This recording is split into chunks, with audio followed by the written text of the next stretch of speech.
Hey everybody, Kris Amerikos here, and in this video I'm going to explain the phrase, what have you been up to?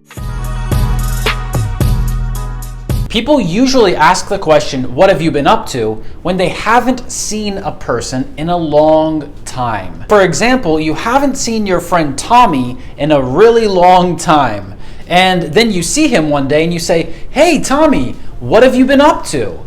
And this means, what were you doing in the recent past? It means, what have you done recently? And we can ask this question, what have you been up to, when we haven't seen the person in a long period of time and we don't know what they were doing.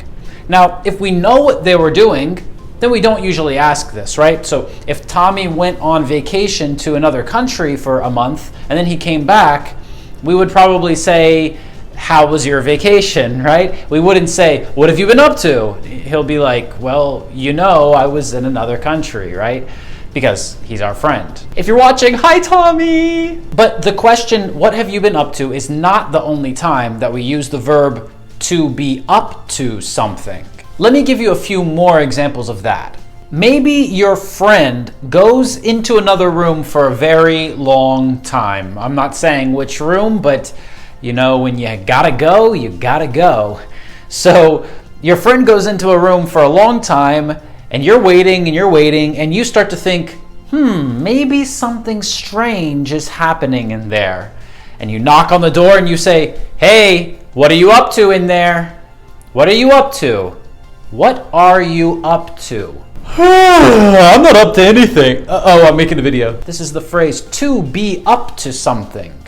Just like we said, what have you been up to? We can ask, what are you up to? This is the difference between using the verb in the present simple form and in the present perfect form.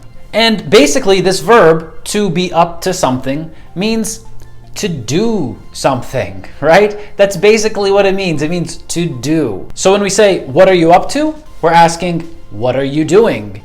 And when we ask, what have you been up to? We're asking, what have you been doing?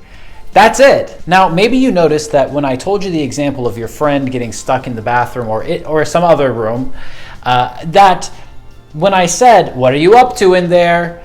I used this special intonation. What are you up to in there? And this is because sometimes when we ask this question, we ask it because we think that there's something wrong.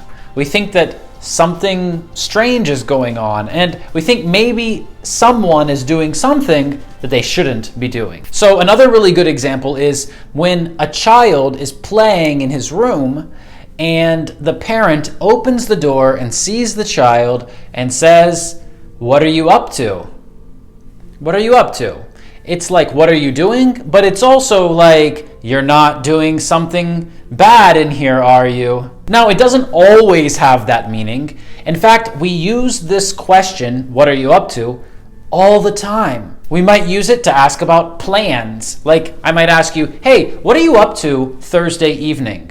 Or what are you up to on Friday? So I hope that helps you understand what this question means, what have you been up to, and how it's connected to the verb to be up to something, and what that verb means, especially when we use it in the present tense and we ask someone, what are you up to? But wait, we're not finished. You didn't think it was that simple, did you? I mean, you've studied English grammar before, right? The verb to be up to something is a phrasal verb.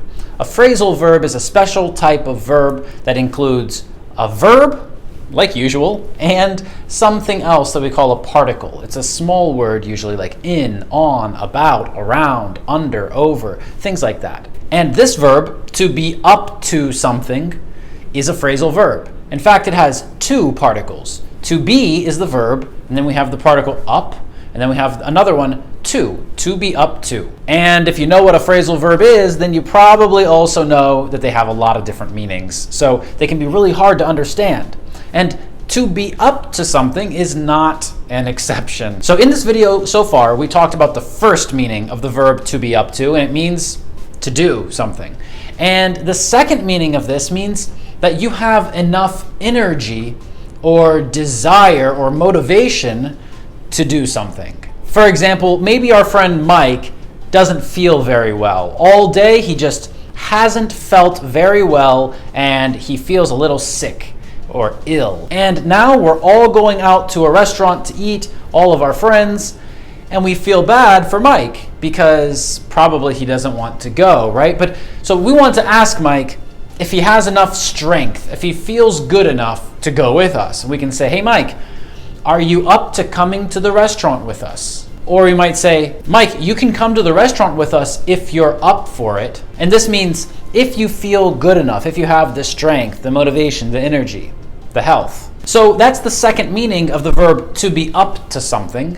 And sometimes we can also say to be up for something. It has the same meaning. Now, if you're up for it, I have over 500 video lessons on this YouTube channel, or if you're not watching this video on YouTube, you can just go over to my YouTube channel, English with Kris Amerikos, and I am trying to find the biggest community of English learners who want to focus on speaking. That's what I do.